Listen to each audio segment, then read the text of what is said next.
Hello, good morning, नमस्कार। आप सभी का स्वागत है स्पिरिचुअलिटी मैटर्स अध्यात्म की ओर मेरे इस चैनल पे। आई होप सब अच्छा कर रहे होंगे, सब अपनी लाइफ में एंजॉय कर रहे होंगे, सब कहीं ना कहीं गीता ज्ञान से बहुत कुछ सीख रहे होंगे और अपने जीवन में बहुत कुछ परिवर्तन देख रहे होंगे अगर आप इसका पालन कर रहे होंगे। कहीं ना कहीं कुछ ना कुछ आपको फ़ायदा भी पहुंच रहा होगा। तो आज हम अध्याय 14 शुरू कर रहे हैं, चैप्टर 14 शुरू कर रहे हैं।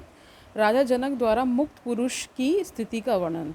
ठीक है, इसमें 4 सूत्र हैं। आज हम 2 लेंगे, 2 करेंगे, बाकी कल कर लेंगे। तो शुरू करते हैं आज का सेशन। प्रकृत्या शून्य चित्ता यह प्रमादा भाव भावना निद्रिता बोधिता इव क्षीण संसरण ही सह। इसका अर्थ जानते हैं। राजा जनक क्या कह रहे हैं इसके बारे में जानते हैं। राजा जनक कहते हैं कि जो स्वभाव से शून्य चित्त वाला है, जिसमें विषय संबंधी वृत्तियां नहीं उठती हैं तथा जो विषयों का सेवन प्रमाद पूर्वक करने वाला है अर्थात टालता है कि चलो फिर कर लेंगे, ऐसा मनुष्य सोता हुआ दिखने पर भी जागृत अवस्था में होता है। ऐसा लगता है मानो उसका संसार समाप्त हो गया हो। इसकी व्याख्या देखते हैं। इसके पहले के प्रकरण में राजा जनक अनुभूति का वर्णन करते हैं कि आत्मा को जान लेना ही पर्याप्त नहीं होता है, अपितु उसे प्राप्त करना ही सिद्धि है। यही परम पुरुषार्थ है। प्राप्ति के पश्चात भी चित्त की चंचलता को पूर्णतः शांत करने हेतु उसमें लगातार स्थिर रहना आवश्यक होता है, जिसके द्वारा कई जन्मों के संस्कार रूप वासना रूपी बीज को पूर्णतः समाप्त किया जा सके। जब यह वासना रूपी बीज विनष्ट हो जाता है, यानी कि नष्ट हो जाता है, तभी उसे कैवल्य पद की प्राप्ति होती है। ऐसा मनुष्य कण कण में अर्थात सर्वत्र उस अद्विभाजित आत्मा को देखता है। यही आत्मज्ञान की अवस्था होती है। इस प्रकरण में राजा जनक मुक्ति का वर्णन कर रहे हैं, जो आत्मज्ञान की अवस्था है। आत्मज्ञान ज्ञानी में भी अगर इच्छा अथवा वासना रूपी बीज का थोड़ा सा भी अंश रह गया है तो वह फिर समय देखकर उपज सकता है। ठीक है, इस बीज की समाप्ति ही मुक्ति है। मतलब तनिक मात्र भी वो कोई भी आपके अंदर विकार नहीं होना चाहिए, अगर है तो फिर अभी मुक्ति शेष है। राजा जनक कहते हैं कि आत्मरूप को प्राप्त हुआ ज्ञानी स्वभाव से ही शून्य चित्त वाला अर्थात शांत चित्त वाला होता है। उसके मन से सारी इच्छा वासना और संस्कार जनित तरंगें शांत होकर मन की चंचलता नष्ट हो चुकी हैं। अब उसमें संकल्प विकल्प की भावना नहीं। ऐसी स्थिति को प्राप्त हुआ ज्ञानी हमेशा जागृत अवस्था में रहता है। सुप्ता अवस्था में भी सिर्फ शरीर का थोड़ा सा ही भाग सोता है, थोड़ा विश्राम कर लेता है, फिर क्या होता है, परंतु चेतना कभी भी नहीं सोती है। ये बता रहे हैं जब सोते भी हैं तो चेतना नहीं सोती है, शरीर सोता है, ये बता रहे हैं। ठीक है, वह निद्रावस्था में भी जागती ही रहती है। सोना चेतना का स्वभाव नहीं होता है। इसीलिए जनक कहते हैं कि जनक कहते हैं कि मैं आत्मस्वरूप हूँ, अतएव मैं सोता हुआ प्रतीत होते हुए भी हमेशा जागृता अवस्था में रहता हूँ। शरीर सो जाता है परंतु आत्मा कभी नहीं सोती है। इसी तरह आत्मा में स्थित हुआ योगी संसार से मुक्त है। ऐसा मनुष्य अगर सांसारिक विषयों की कामना करता है तो वह वासना और प्रवृत्ति से युक्त होकर प्रमादवश करता है। आत्मज्ञानी के क्रियमाण कर्म तो बंद हो जाते हैं, यानी क्रियमान, मतलब जो क्रियान्वित हैं वो कह रहे हैं, क्योंकि कर्तापन नहीं रहता है, इसीलिए उसके कर्म संग्रहित नहीं होते हैं, और जुड़े हुए कर्म भी आत्मज्ञान से नष्ट हो जाते हैं, क्योंकि कर्मों का नाता मन से है, और जब मन ही नहीं होगा तो कर्म कैसे होगा। परंतु पूर्व जन्म में किए गए कर्म जिनसे यह शरीर तथा जीवन प्राप्त हुआ है, उसे इस जन्म में आत्मज्ञान होने के पश्चात भी भोगना पड़ता है, यानी कि आपका प्रारब्ध आपको भोगना पड़ता है।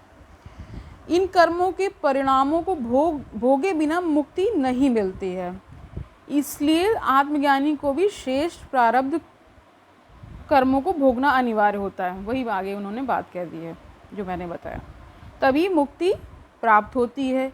यदि इन्हें नहीं भोगा जाएगा तो वे बिना भोग किए हुए कर्म अपना पुनः प्रभाव दिखाते हैं।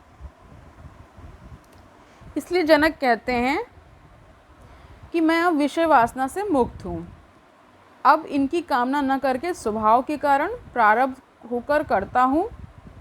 इस जन्म में जो भोग मुझे मजबूरी के कारण भोगने हैं, विधाता के नियम के अनुसार भोगने हैं, इसलिए उनकी ही कामना करता हूँ, किंतु मैं अहंकार तथा भक्ति भाव से मुक्त हूँ। दूसरा सूत्र देखते हैं। क्व धनानि क्व मित्राणि क्व मे विषय दस्य वह क्व शास्त्रम क्व च विज्ञानम यदा में गलितः स्पृहा। स्पृहा का अर्थ होता है इच्छा। इसका अर्थ जानते हैं। कहाँ धन, कहाँ शुभचिंतक और कहाँ विषय रूपी लुटेरे, कहाँ शास्त्र और कहाँ विज्ञान। जब मेरी स्पृहा यानी इच्छा गलकर नष्ट हो गई है, अर्थात यह सब बखेड़ा तब तक होता है जब तक इच्छा है, वासना है। इसकी व्याख्या देखते हैं। जिस मनुष्य के पास आत्मज्ञान के सुख का अभाव होता है, वही मनुष्य शारीरिक तथा मानसिक सुख की प्राप्ति के लिए सांसारिक विषयों की ओर प्रवृत्त होता है, यानी आकृष्ट होता है। उसे यह भ्रांति होती है कि ये विषय ही उसे सुख प्रदान कर सकते हैं, परंतु ये विषय और उनसे प्राप्त सुख क्षणभंगुर होते हैं। क्षणभंगुर का अर्थ होता है बहुत ही कम समय में नष्ट होने वाला, मतलब जैसे कि क्षणों में ही नष्ट हो जाए, उसे कहते हैं। ज्ञानी शाश्वत सुख को प्राप्त कर लेता है, इसीलिए वह इन क्षणभंगुर विषयों की ओर प्रवृत्त नहीं होता है। उसके अंदर इनको प्राप्त करने की कामना ही नहीं होती है। परम मिल जाने पर तुच्छ चीज़ों की कौन कामना करता है। धन, शुभ चिंतक, विषय भोग, शास्त्र, ज्ञान इत्यादि मनुष्य की वासना की पूर्ति के साधन मात्र हैं। जब तक वासना अंदर है तभी तक ये अनमोल, उपयोगी तथा महत्वपूर्ण प्रतीत होते हैं। इनमें रस प्रतीत होता है। यह जीवन और संसार वासना की दौड़ मात्र है। मनुष्य दौड़ता ही जाता है, परंतु प्राप्ति से अतृप्त ही रहता है। असंतुष्टि के कारण ही वह इस संसार से चला जाता है, फिर नया जन्म आरंभ हो जाता है। यह वासना रूपी प्यास जन्म जन्मांतर तक भी शांत नहीं होती है। इसलिए संसार को मृग मरीचिक कहा गया है। यह झूठी दौड़ है जिसमें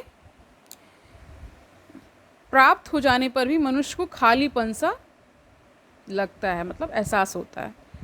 यह वासना संसार की ही नहीं, धर्म की भी होती है, किंतु इच्छा न रहने पर ही मनुष्य शून्य चित्त रहता है। यही अवस्था आत्मज्ञान की होती है, यही परमात्मा का वास है। जनक कहते हैं जब तक मेरी वासना ही समाप्त हो गई, जब मेरी वासना ही समाप्त हो गई तो मेरा मन भी शून्य हो गया। अब वासना रूपी तरंगे नहीं उठती हैं, मन उद्वेलित नहीं होता है। अतएव मेरे निमित्त धन, संपत्ति, मित्र, शत्रु, विषय आदि का कोई महत्व नहीं रह गया। ये सब आत्मतृप्ति हेतु नहीं है, बल्कि केवल मन, शरीर तथा अहंकार की तृप्ति के लिए थे, जिनके कारण ही मैं अब तक आत्मा के सुख से वंचित रहा। इन विषयों ने ही चोर की भांति मेरी आत्मा को चुराया, अब मैं उसे फिर से पा करके सुखी हूँ। तो आज के लिए इतना ही। आई होप अपने सेशन को समझा होगा, कुछ गूढ़ बातों को पकड़ा होगा। इस पे मनन चिंतन करेंगे, एकदम शांत अवस्था में बैठकर अपने थॉट्स को चेक करेंगे। ये देखेंगे कि मैं कहीं कुछ गलत तो नहीं कर रहा हूँ, कहीं किसी का अहित, किसी प्रकार का कष्ट तो नहीं पहुँचा रहा हूँ। तो निश्चित ही एक परम शांति इसी जन्म में पॉसिबल है। तो कल मिलते हैं, तब तक के लिए हरिओम तत्सत।